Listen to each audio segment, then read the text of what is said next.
Tengan muy buenos días, chicos de noveno grado. Sean todos bienvenidos a un lunes más de clase de lengua y literatura.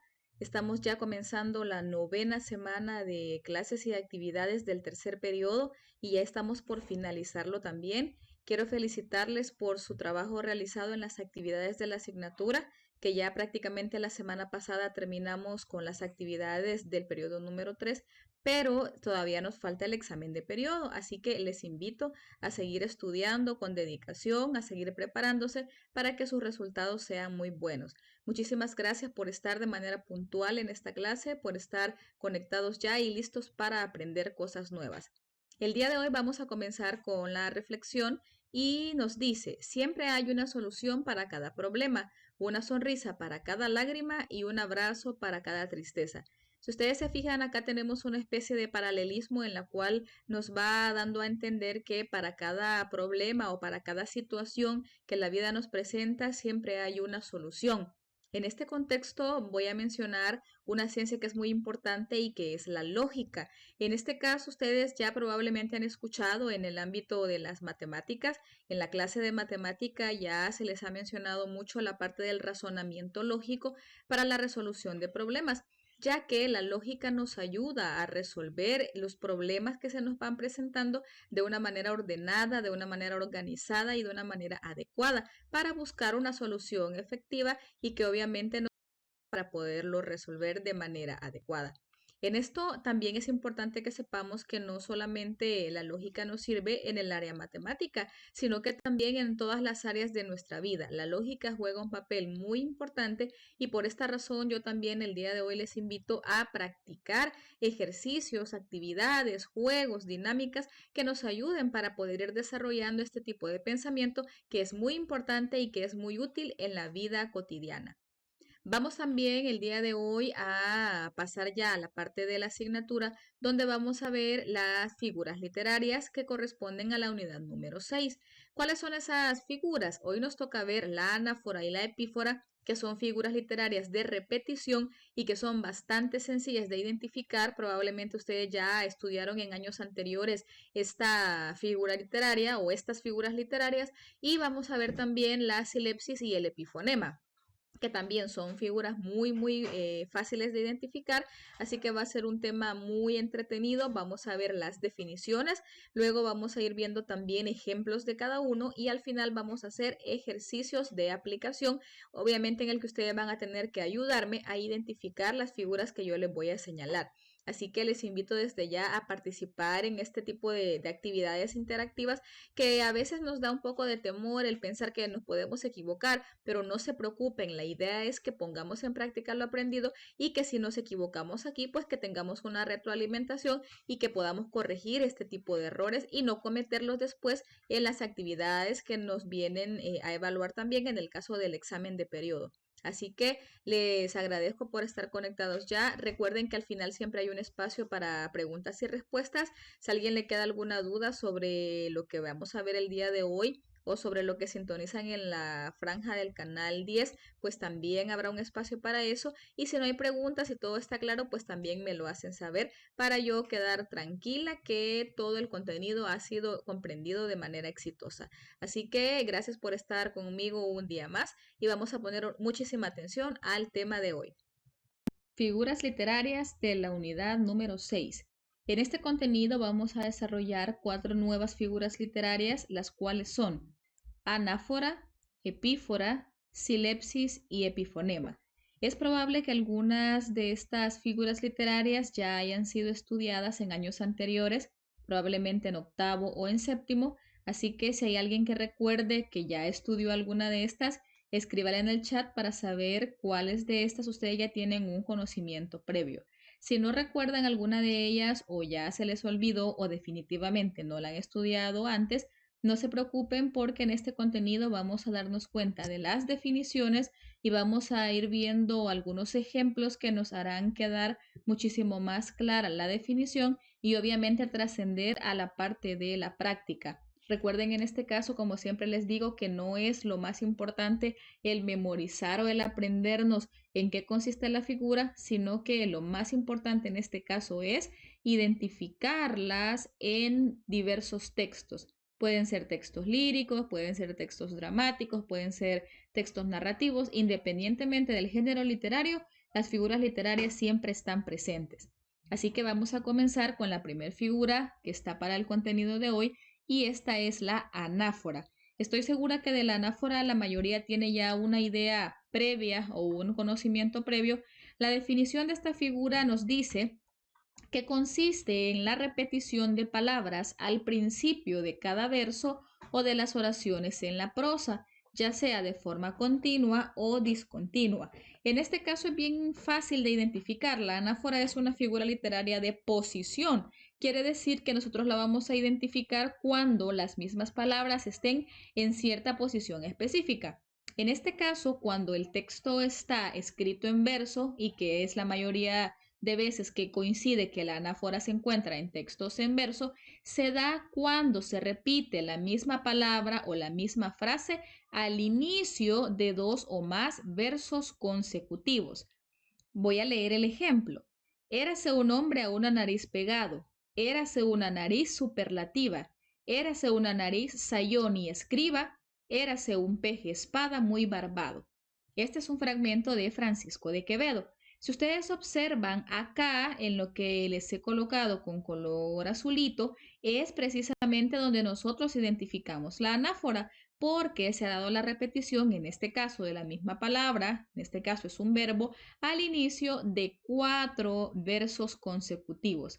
Cabe mencionar que la anáfora, como nos dice la definición, no solamente se da en textos en verso, sino que también se da en textos en prosa. Quiere decir que si esto no estuviese justo al inicio, sino que fuera de manera continua y este era se fuese justo aquí, después de la coma, seguiría siendo una anáfora, porque obviamente lo único que ha cambiado es la distribución del texto en cuanto al género del que se está poniendo en práctica al momento de escribir. Entonces, en este caso, vamos a manejarlo más en verso que en prosa, pero por cultura general ustedes deben saber que también se puede encontrar en prosa. Vean, vamos a ver otro ejemplo. Este es un fragmento de un poema llamado Doña Primavera de Gabriela Mistral. Y el ejemplo dice, Doña Primavera de manos gloriosas, haz que por la vida derramemos rosas, rosas de alegría, rosas de alegría, rosas de alegría y de exultación. Si ustedes se fijan, acá también tenemos otro ejemplo de anáfora. La diferencia respecto al anterior es que aquí no es solamente una palabra, sino que son dos. Tenemos un sustantivo y tenemos una preposición. Observamos que se da la repetición de la misma frase, en este caso de las dos palabras, al inicio de dos o más versos consecutivos. En este caso son precisamente tres. Y tenemos otro ejemplo. Este ejemplo ha sido extraído del Gran Teatro del Mundo de Pedro Calderón de la Barca, que es definitivamente la última obra que recién han leído. Entonces tenemos el ejemplo. Número tiene la dicha, número tiene el dolor. De ese dolor y esa dicha, venid a cuentas los dos. Si ustedes observan, acá también tenemos una anáfora porque tenemos la repetición de la misma palabra, en este caso es un sustantivo, al inicio de dos versos consecutivos. Fíjense bien, al inicio de dos versos consecutivos. Recuerden siempre, la anáfora es la repetición de palabras o una palabra o frase al principio de dos o más versos consecutivos o si es en prosa, pues al inicio de cada una de las oraciones. Pasamos a la siguiente figura, la segunda que nos corresponde ver el día de hoy. Esta se llama epífora y consiste en la repetición continuada de ciertas palabras al final de cada verso o estrofa.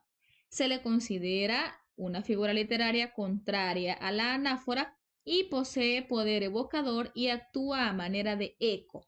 Fíjense muy bien que eso también es una figura de posición, pero la diferencia fundamental es que la repetición en la epífora no es al inicio de dos o más versos consecutivos, sino que es al final, Definitivamente es la figura contraria a la anáfora. Anáfora es la repetición al inicio y la epífora es la repetición al final de dos o más versos. Tenemos un ejemplo. No digáis que la muerte huele a nada, que la ausencia del aire, de la sombra huelen a nada, que la ausencia de amor huele a nada.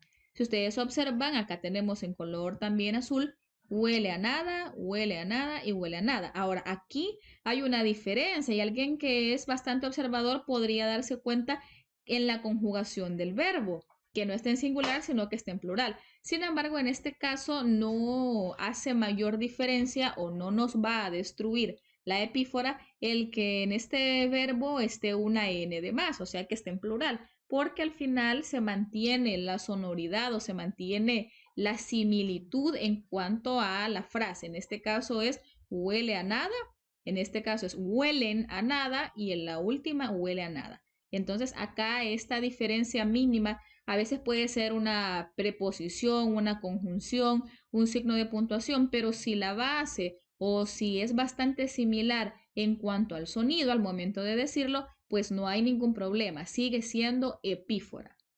Tenemos otro ejemplo. Yo pisaré estos campos sobreviviendo, todos frente al peligro sobreviviendo, tristes y errantes hombres sobreviviendo. Este es un fragmento de una canción de Víctor Heredia que se llama Sobreviviendo. Bien sencillo, observen, tenemos la misma palabra, en este caso es un verbo en gerundio, al final de dos o más versos consecutivos. Sobreviviendo 3 veces. Al final, eso se llama epífora. Y tenemos otro ejemplo más, es un ejemplo anónimo, que dice, y llegó por fin en silencio y se quedó para siempre en silencio. ¿Qué observamos? Igual, repetición de la misma palabra o frase, en este caso son dos palabras, al final de dos versos consecutivos. Tenemos claramente la definición también de epífora. Pasamos a la otra figura, que es la silepsis. En el caso de la silepsis, esta figura, si alguien también lo recuerda, ya la habíamos estudiado en unidades anteriores, ya la habíamos visto este año. Sin embargo, hoy vamos a verla de un matiz un tanto diferente, pero vamos a recordar todas las acepciones en las que podemos identificar una silepsis. La definición nos dice que la silepsis consiste en utilizar en el mismo contexto dos significados de un mismo vocablo o de una misma palabra, es decir, usa palabras en sentido propio y en sentido figurado. Creo que esta definición se les va a hacer ya familiar porque ya habíamos hablado que la silepsis es utilizar una misma palabra, pero esa palabra se puede identificar en sentido textual o en sentido literal, pero también en un sentido figurado. Ahora bien, la silepsis entra en juego cuando una sola palabra que influye o regula dos o más debe ser entendida de forma individual y a veces o generalmente se utiliza como una forma irónica o se utiliza como una ironía. A esto tengo que traer también a mención, si ustedes recuerdan, ya habíamos hablado de algo conocido como la silepsis de género y la silepsis de número. Si yo, por ejemplo, digo la mayor parte murieron, si usted analiza o usted se pone a pensar en cuanto a la estructura de esta oración, la mayor parte murieron. Cuando yo digo mayor parte, eso está en singular, pero cuando yo digo murieron, esa conjugación del verbo está en plural. ¿Qué quiere decir eso? Que cuando yo hago esa combinación de ciertas palabras en singular o en plural, hay una silepsis de número. Y si yo, por ejemplo, digo, su santidad está enfermo, yo creo que van a recordar ese ejemplo, su santidad está enfermo, es una silepsis de género. ¿Por qué? Porque lo que yo estoy mencionando, su santidad, eso si lo analizamos desde el punto de vista del género es femenino, pero cuando yo digo enfermo, lo digo en masculino porque me refiero a un hombre. Entonces tenemos silepsis de género, silepsis de número y simple y sencillamente también tenemos la silepsis cuando se utiliza una misma palabra en un sentido literal y en un sentido figurado dentro de la misma oración. Vamos a ubicarnos en ejemplos para que sea un poco más sencillo de entender. Observemos. La abuela es buena para poner a alguien más blando que un guante. La abuela es buena para poner a alguien más blando que un guante. Si nosotros analizamos esa oración, Cuando decimos más blando que un guante, al hablar o al hacer referencia a alguien blando, nos referimos obviamente a la maleabilidad de la situación, en este caso, qué tan manejable es. Un guante es manejable, sí es dócil, pero en este sentido también lo podemos identificar desde el punto de vista de hacer a alguien que tenga una actitud más dócil, una actitud más obediente, una actitud de hacer que obedezca. Entonces, en este caso, cuando yo digo la abuela es buena para poner a alguien más blando que un guante, también debemos entender o hacer referencia que estamos hablando, esta palabra blando hace referencia a eso, a hacer que alguien tenga una actitud más receptiva y más dócil a lo que se le dice. Y obviamente también podemos centrarnos en la parte de la textura o de la forma o del material de la situación. En este caso, el material de un guante. Vamos con la otra. María fue incapaz de mantener el control sobre sus hijos o su temperamento. María fue incapaz de mantener el control sobre sus hijos o su temperamento. ¿En qué palabra creen ustedes que podemos identificar la silepsis? No siempre vamos a encontrar textual o así que yo diga, esta es la palabra, pero siempre va a haber algo que nos va a hacer entender que hay una palabra que está siendo compartida para analizarla en sentido literal y en sentido figurado. En este caso, si ustedes se fijan, cuando nosotros hablamos del control, mantener el control de sus hijos, en este caso está haciendo referencia a que los pudo tener bajo su dominio o que hicieran lo que ella quería, en este caso María.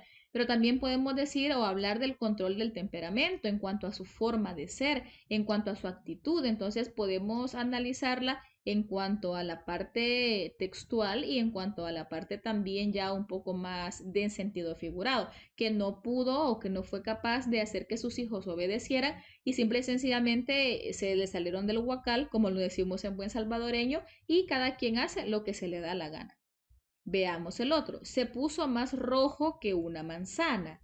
Se puso más rojo que una manzana. En este caso, la palabra rojo nos está haciendo también referencia a dos cosas. Se puso más rojo que una manzana.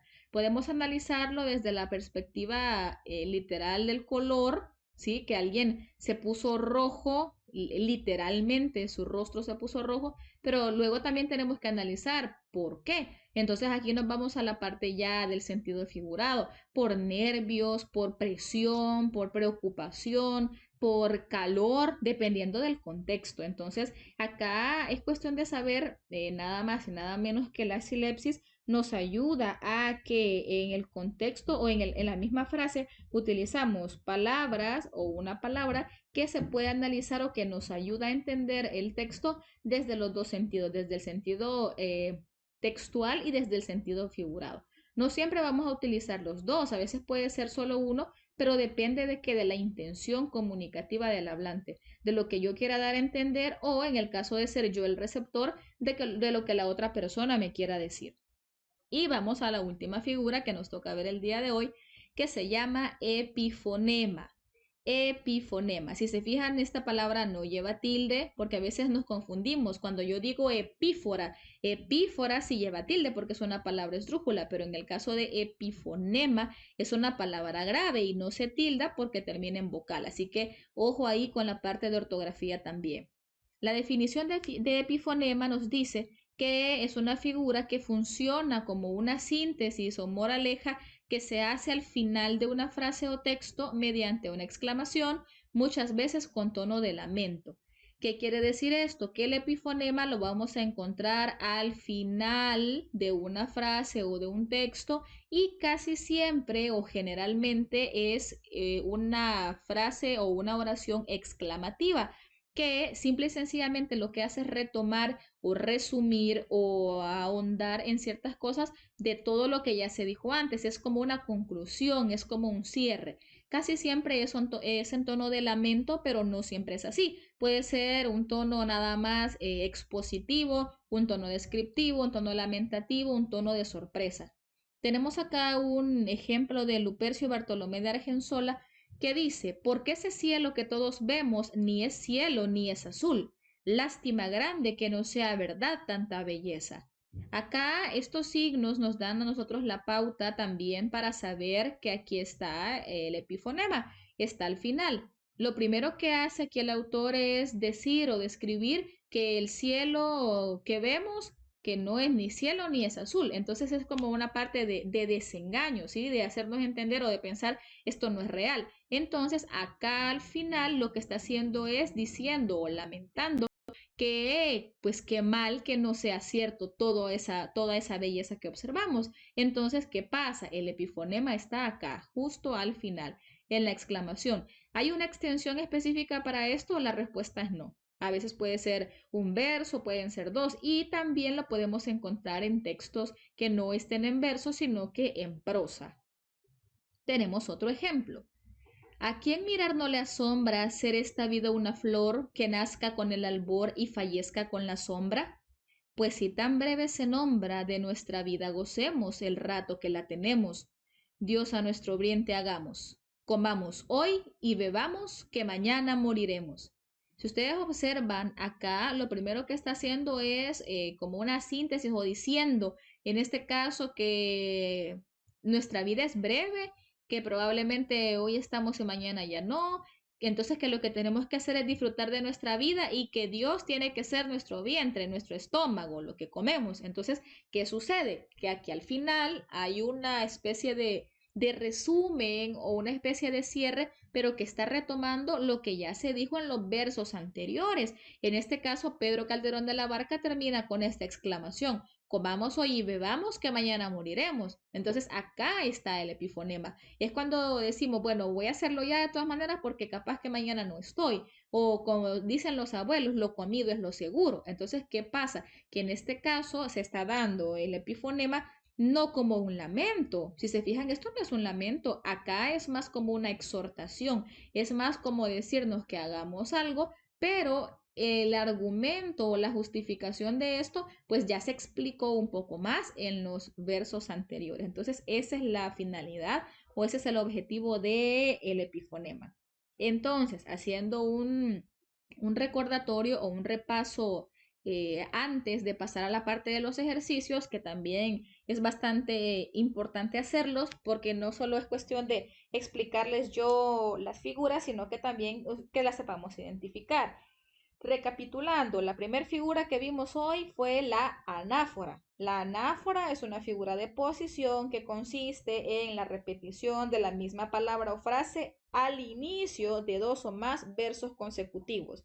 Esto tomando en cuenta que sea un texto lírico. Luego teníamos la epífora, que es lo contrario a la anáfora. La epífora es la repetición de una palabra o frase al final de dos o más versos consecutivos. Luego tenemos la silepsis, que consiste básicamente en utilizar una misma palabra o un mismo vocablo que depende del contexto nos pueda servir en sentido propio y en sentido figurado. Y la última, que es el epifonema, es una especie de cierre o conclusión que se hace al final de un texto que casi siempre tiene un tono de lamento, pero que en conclusión lo que hace es hacer una recapitulación o una síntesis de lo que se ha dicho en el texto previamente planteado. Entonces vamos a hacer los ejercicios. Yo les voy mostrando, como siempre lo vamos trabajando así, yo les muestro el ejemplo, se los leo y ustedes me escriben en el chat qué figura literaria es. Obviamente la idea de esto es que usted pruebe. Si se equivoca, no se preocupe, ¿sí? No se sienta mal o no tenga pena de decir, ah, no, yo no lo voy a escribir porque a mí me da pena si me equivoco. No se preocupe que ahorita es el momento de equivocarse. Si usted se equivoca, no hay ningún problema, es válido porque lo importante es que usted practique ahorita para que en el examen pues salgamos bien. Veamos el ejemplo. Cuando tan pobre me vi, los favores merecía de Hipólita y Laura. Hoy día rico me dejan las dos, que juntos andan, ay Dios, el pensar y la alegría. Lo voy a volver a leer. Cuando tan pobre me vi, los favores merecía de Hipólita y Laura. Hoy día rico me dejan las dos, que juntos andan, ay Dios, el pensar y la alegría.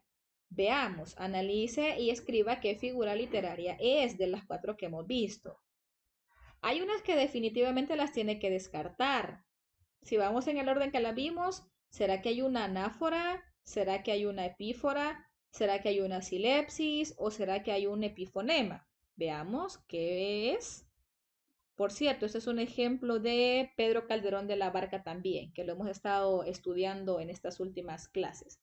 Es un epifonema. Es un epifonema. ¿Por qué epifonema? Porque aquí tengo el cierre. Observen, tengo la exclamación que está haciendo referencia o que está mencionando algo de lo que previamente ya se habló. Entonces, la primera es un ejemplo de epifonema. Vamos con la segunda. Este es un ejemplo también bastante importante o bastante fácil de identificar de Luis Cernuda. Cuya respuesta no existe, una hoja cuya rama no existe, un mundo cuyo cielo no existe. Lo vuelvo a leer. Cuya respuesta no existe, una hoja cuya rama no existe, un mundo cuyo cielo no existe. Acá, al momento que ustedes me escuchan leerlo, se dieron cuenta que hay una repetición, ¿verdad? Entonces, desde ahí hay una clave ya. Usted tiene que saber, hay una repetición de palabras, entonces tiene que ser una anáfora o una epífora. ¿De qué va a depender cuál de las dos es? Dependiendo del lugar de la oración donde esté la repetición. No existe, coma, tengo la otra oración, no existe, coma, tengo la otra oración y no existe, punto. ¿Qué quiere decir? Que la repetición está al final de cada oración. Entonces, ¿qué figura literaria es? Es una epífora. Alguien podría decir, y es muy válido, señor, pero mire, eso no está al final de cada verso. Claro, porque acá no está planteado el ejemplo en verso, sino que está en prosa. ¿Podría estar en verso? La respuesta es sí. Aquí una oración, esta otra oración abajo de la primera y la tercera en el tercer verso, pero eso no les quiere o no nos tiene que amarrar a decir, entonces si no está en verso no puede haber. La respuesta es no. Sí hay, aunque el texto esté en este caso en prosa. Entonces es un ejemplo de epífora. Muy bien. Vamos con el ejercicio número 3. Vamos a ver otro ejemplo para que usted me identifique qué figura hay. Es un ejemplo de Burdalov. Todo el universo está lleno del espíritu del mundo. Se juzga todo según el espíritu del mundo. Todo se realiza y todo se gobierna según el espíritu del mundo. Analice. La voy a volver a leer. El que ya identificó, escriba la respuesta en el chat, que la idea es que interactuemos, que usted me escriba y que usted analice y que usted identifique. Entre más rápido lo haga, mejor, porque estas figuras no son muy complicadas. Eso es una gran ventaja. Todo el universo está lleno del espíritu del mundo. Se juzga todo según el espíritu del mundo. Todo se realiza y todo se gobierna según el espíritu del mundo. Claramente, esto es un ejemplo de epífora.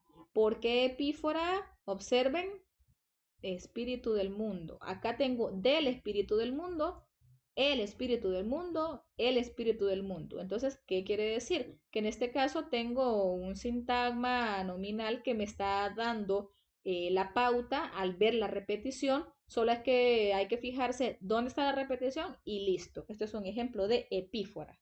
Vamos con otra. Este es un ejemplo de Ricardo Bogrand. ¿Recuerdas tú, Rosario? ¿Recuerdas mis harapos escondiendo mis sueños?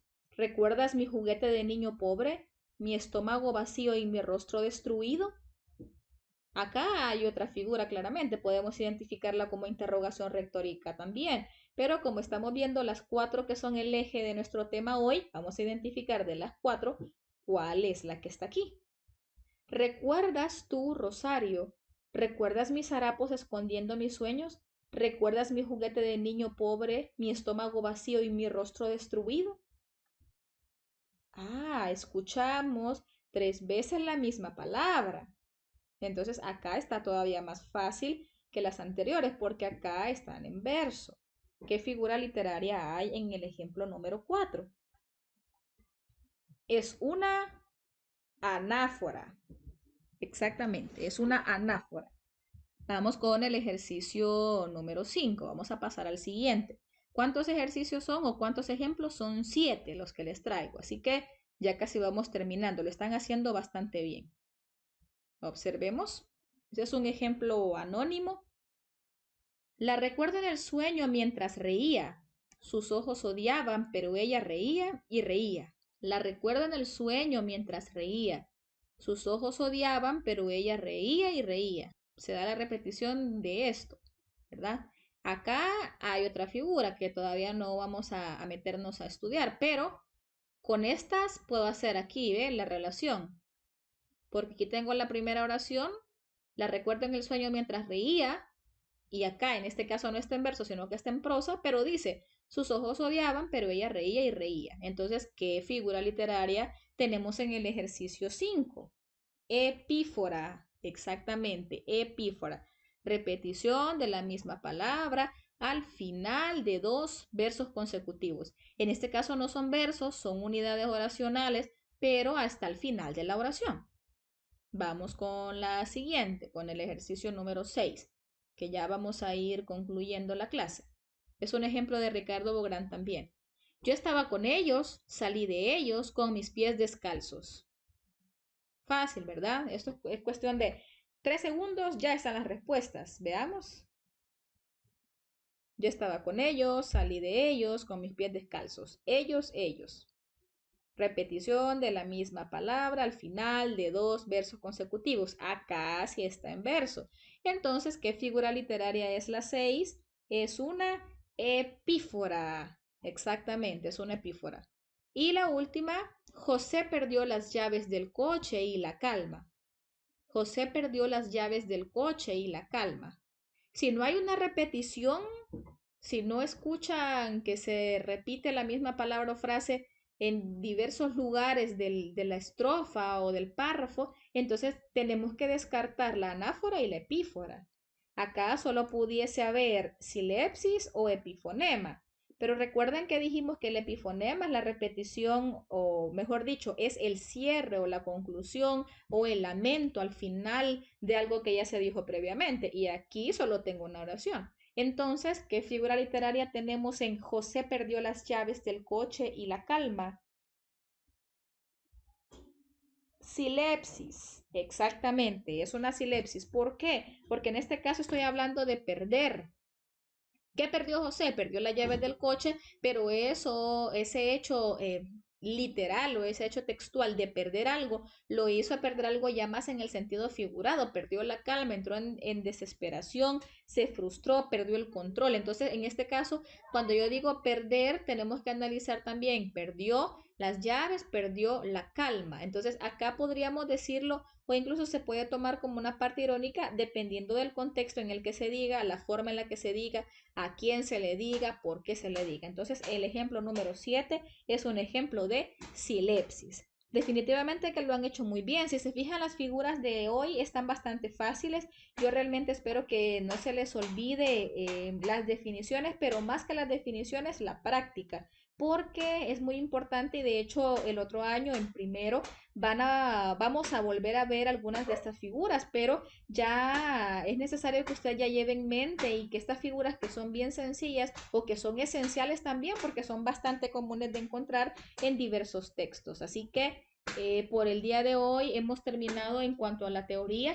Siempre les comparto el número de página del libro en la página 159. Podemos encontrar información de este tema, así que no se les olvide siempre apoyarse de esto. Si alguien quiere hacer la actividad que está en esa página, son dos actividades pequeñitas, lo puede hacer. Entre más practique, definitivamente más se le va a quedar y más fácil va a hacer que sus resultados sean buenos en las evaluaciones que se nos vienen. Así que yo les agradezco por haberse conectado, por estar conmigo acá. No se les olvide darle like a la clase, ¿verdad? Porque en este caso ustedes saben que son 26, son poquitos. Igual todos los que entren a ver esta clase, pues denle like. Y si alguien no se ha suscrito al canal, hágalo también para que les sea más fácil tener acceso a mis clases. Así que muchas gracias por haberse conectado, les vuelvo a repetir y vamos a pasar a la parte de preguntas y respuestas. Si alguien tiene alguna duda de lo que hemos visto hoy o si alguien me quiere decir, señor, yo ya me acordaba, yo ya la había visto, yo sí tenía claro en qué consistían o cuál figura le gustó más o cuál figura siente que es un poco más compleja, pues hágalo. Lo importante es que interactuemos en estos minutos que nos quedan ya del espacio de preguntas y respuestas. A mí me gusta mucho leerles, si no hubiesen dudas, pues también escríbanmelo y díganmelo para que ya podamos irnos despidiendo y que yo me quede tranquila que este tema ha sido comprendido por parte de ustedes. Así que les agradezco mucho su presencia y pasamos a la parte de preguntas y respuestas.